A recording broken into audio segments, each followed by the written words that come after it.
ബംഗാളിലെ SIR നടപടികൾ ഒരാഴ്ച കൂടി നീട്ടിയിരിക്കുന്നു. സുപ്രീം കോടതി മുഖ്യമന്ത്രി മമതാ ബാനർജിയുടെ ആവശ്യം കോടതി അംഗീകരിക്കുകയായിരുന്നു. ബി ബാലഗോപാൽ വിവരങ്ങളുമായിട്ട്. ബാലഗോപാൽ, മുഖ്യമന്ത്രി നേരിട്ട് കോടതിയിൽ ഹാജരാകുന്നതൊക്കെ ദിവസങ്ങൾക്ക് മുമ്പ് നമ്മൾ കണ്ടതാണ്.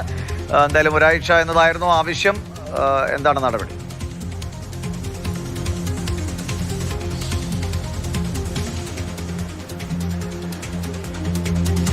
മുഖ്യമന്ത്രി മമതാ ബാനർജി കഴിഞ്ഞ ദിവസങ്ങളാണ് സുപ്രീം കോടതിയിൽ ഈ വിഷയത്തിൽ ഹാജരായത്. അങ്ങനെ അപൂർവമായ ഒരു സംഭവം കോടതിയിൽ ഉണ്ടാവുകയും ചെയ്തിരുന്നു.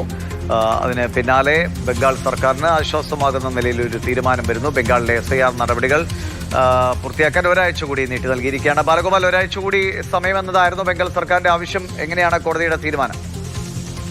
ഈ ബംഗാളിലെ SIR നടപടികൾ പൂർത്തിയാക്കുന്നതിനാണ് ഇപ്പോൾ സുപ്രീം കോടതി ഒരാഴ്ച കൂടി നീട്ടി നൽകിയിരിക്കുന്നത്. ഈ രേഖകളുടെ സൂക്ഷ്മ പരിശോധന പൂർത്തിയാക്കുന്നതിന് സമയം നീട്ടണമെന്നായിരുന്നു മമതാ ബാനർജി ആവശ്യപ്പെട്ടിരുന്നത്. കാരണം നേരത്തെ നിശ്ചയിച്ചതനുസരിച്ചാണെങ്കിൽ 14-ാം തീയതി ഈ എല്ലാ നടപടികളും പൂർത്തിയാക്കി ഈ പട്ടിക, അതായത് അന്തിമ പട്ടിക പൂർത്തിയാക്കേണ്ടതായിരുന്നു. പക്ഷേ നിലവിൽ ഇപ്പോഴും പല അപേക്ഷകളിലും തീരുമാനം എടുത്തിട്ടില്ല എന്നാണ് മമതാ ബാനർജിയുടെ അഭിഭാഷകർ ഇന്ന് കോടതിയെ അറിയിച്ചത്. സൂക്ഷ്മ പരിശോധന പൂർത്തിയാക്കുന്നതിനും മറ്റു നടപടികൾക്കുമായിട്ടാണ് ഇപ്പോൾ സുപ്രീം കോടതി ഒരാഴ്ചത്തെ സമയം അനുവദിച്ചിരിക്കുന്നത്.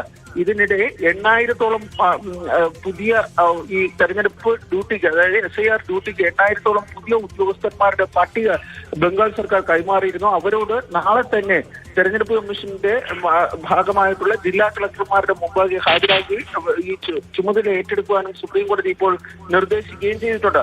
മറ്റൊരു പ്രധാനപ്പെട്ട കാര്യം, ഈ ബംഗാൾ SIR-മായി ബന്ധപ്പെട്ട് ഈ തെരഞ്ഞെടുപ്പ് കമ്മീഷൻ ഉദ്യോഗസ്ഥർക്കെതിരെ ഉണ്ടായ അക്രമങ്ങൾ സംബന്ധിച്ച് കഴിഞ്ഞ ദിവസം കേന്ദ്ര തെരഞ്ഞെടുപ്പ് കമ്മീഷൻ സുപ്രീം കോടതിയിൽ ഒരു സത്യവാങ്മൂലം നൽകിയിരുന്നു.